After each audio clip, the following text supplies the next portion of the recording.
अमरावती जिल्हाच नव्हे तर संपूर्ण पश्चिम विदर्भाला ज्या विमानतळाची प्रतीक्षा होती ते बहुप्रतीक्षित अमरावती विमानतळाचा आज लोकार्पण सोहळा पार पडणार आहे। अवघ्या काही तासामध्ये जर आपण पाहिलं तर अमरावतीवरनं पहिलं विमान जे आहे ते मुंबईच्या दिशेने उड्डाण घेणार आहेत।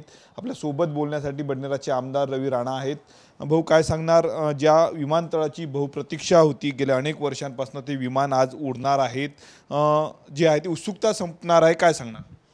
बिल्कुल आज मुंबईवरनं अमरावती एअरपोर्टला प्लेन येत आहे आणि सगळ्यांच्या मनामधली डोळ्यामधलं स्वप्न होतं की अमरावती एअरपोर्ट कधी सुरू होणार। तो मुहूर्त आज आलेला आहे। आज मुंबईवरनं अमरावतीला प्लेन येत आहे। अत्यंत उत्साहाचं वातावरण अमरावतीमध्ये आहे आणि हा ऐतिहासिक क्षण आहे की त्या प्लेनमध्ये राज्याचे लाडके मुख्यमंत्री देवेंद्र फडणवीस साहेबसुद्धा येत आहे। त्या प्लेनमध्ये उपमुख्यमंत्री एकनाथजी शिंदेसुद्धा येत आहे। त्याच प्लेनमध्ये उपमुख्यमंत्री अजितदादा पवार येत आहे। त्याच प्लेनमध्ये माजी खासदार नवनीत राणासुद्धा येत आहे। केंद्रीय मंत्री राज्यमंत्री केंद्रीय उड्डाण मंत्री येत आहे। केंद्रीय कॅबिनेट उड्डाण मंत्रीसुद्धा येत आहे। अनेक मान्यवरांच्या उपस्थितीमध्ये आज अमरावती एअरपोर्टचं जे उद्घाटन होत आहे त्या उद्घाटनाची प्रतीक्षा आज संपलेली आहे आणि मोठ्या प्रमाणात अमरावतीमध्ये हा उत्साह आहे। अमरावतीमध्ये व्यापारी असो, सर्वसामान्य जनता असो की अनेक लोकांची आस आहे की एअरपोर्ट आल्यानंतर अनेक मोठे मोठे उद्योग येतील, रोजगार मिळेल आणि एअरपोर्टमध्ये सुद्धा 400-500 लोकांना काम मिळेल। त्या उद्देशानं सगळ्यांमध्येच आतुरता आहे। ती आतुरता आज इथे संपत आहे। अत्यंत नवनीत राणा खासदार असताना त्यांनी 75 कोटी रुपये ज्योती आदित्य सिंधिया जेव्हा सिव्हिल एव्हिएशन मंत्री होते त्यांच्याकडनं आणले। हरदीप पुरी होते त्यांच्याकडनं पैसे आणले।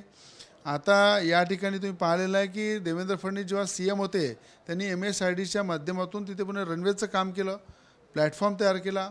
त्या ठिकाणी नाईट विजन लाईटच्या संदर्भात स्वतः मुख्यमंत्री आणि नवनीत राणा त्या ठिकाणी दिल्लीला गेले, त्या ठिकाणी नाईट विजन लाईटची सुद्धा परमिशन आणली आणि त्याचबरोबर पायलट ट्रेनिंग स्कूल जेव्हा रतन टाटा जिवंत होते तेव्हा पायलट ट्रेनिंग स्कूल अमरावतीला सुरू झाला पाहिजे यासाठी स्वतः फडणवीस साहेबांनी पुढाकार घेतला आणि नवनीत राणांनी सुद्धा त्या ठिकाणी पुढाकार घेऊन पायलट ट्रेनिंग स्कूल अमरावतीला आणलं। आज फ्लाइंग स्कूल जे आहे तिथे अमरावतीचे मुलं आणि मुली ट्रेनिंग घेतील। त्या ठिकाणी आपल्या अनेक आईवडिलांना वाटते आमची मुलगी पायलट झाली पाहिजे, मुलगा पायलट झाला पाहिजे। ते स्वप्नसुद्धा अमरावती एअरपोर्टवरूनच पायलट ट्रेनिंग स्कूल हे सुद्धा पुढच्या वर्षी सुरू होणार आहे। त्याच्या इमारतीचं काम चालू आहे, पूर्ण इन्फ्रास्ट्रक्चर रेडी होत आहे। तर मला असं वाटतं एवढा मोठा क्षण हा अमरावतीमध्ये ऐतिहासिक सोहळा हा जो आज होत आहे हा सगळ्यांसाठी डोळ्यामध्ये भरून आलेला ऐतिहासिक क्षण आहे। हा न विसरणारा आहे आणि त्याची प्रतीक्षा आज संपत आहे। तुम्ही अनेकदा विधानसभेमध्ये मागणी केली होती अमरावती विमानतळासंदर्भात, तिकडे नवनीत राणाने देखील मागणी केली होती। आज त्या संपूर्ण गोष्टींना यश येतंय, काय क्षण आहे? मला आठवते की जेव्हा चार्टर्ड फ्लाईट त्या ठिकाणी उतरत होतं, मोठा रनवे करायचा होता, तेव्हा मी स्वतः तिथल्या शेतकऱ्यांच्या बैठकी घेऊन त्या शेतीचं एक्विजिशन केलं। अनेक त्या ठिकाणी अडचणी होत्या, त्याच्या NOC असो, तिथल्या जमिनीचं अधिग्रहण असो, त्या ठिकाणी लागणारं सुखसुविधा असो, त्या सगळ्या करण्यासाठी विधानसभेमध्ये वारंवार प्रश्न मांडले। आतासुद्धा तिथे काही ॲनिमल्स होते, त्या ॲनिमल्स काढण्यासाठी जवळपास 1 वर्षापासून आम्ही प्रयत्न करत होतो।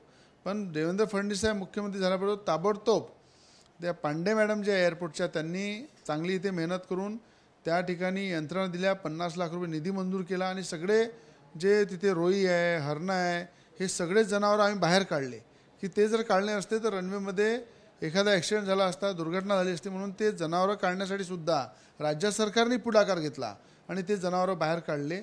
वारंवार विधानसभेमध्ये याच्या संदर्भात आवाज उचलला की अमरावती डिव्हिजनचं हेडक्वार्टर असतानाही या ठिकाणी 5 जिल्हे लागून असताना अमरावतीमध्ये एअरपोर्ट नाही आहे। अमरावतीच्या धर्तीवर एअरपोर्ट झालं पाहिजे, अमरावतीच्या नक्षावर एअरपोर्ट आलं पाहिजे आणि अमरावतीची आज उंची 10 गुणा वाढलेली आहे।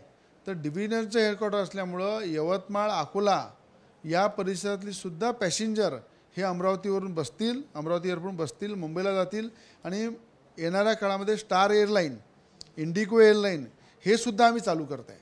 तर मोठ्या प्रमाणात इथून प्लेन फुलच जाणार आहे आणि भविष्यामध्ये अमरावती एअरपोर्टवरून दिल्ली कसं सुरू होईल, अमरावती एअरपोर्टवरून पुन्हा कसं चालू होईल याच्यासाठी सुद्धा आम्ही प्रयत्न करणार आहे। गेल्या अनेक दिवसांपासून चर्चा सुरू आहे की विमानतळाला काय नाव दिलं पाहिजे. एकीकडे बोललं जातं की डॉक्टर पंजाबराव देशमुखांचं नाव, तर कोणी म्हणतात की गुलाबराव महाराजांचं नाव दिलं पाहिजे. त्या नावाचा देखील घोळ आहेत, काय सांगणार?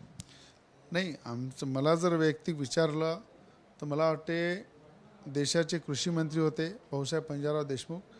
त्यांचं या देशामध्ये, या राज्यामध्ये, या देशाच्या पुढे कार्यामध्ये मोठं योगदान आहे.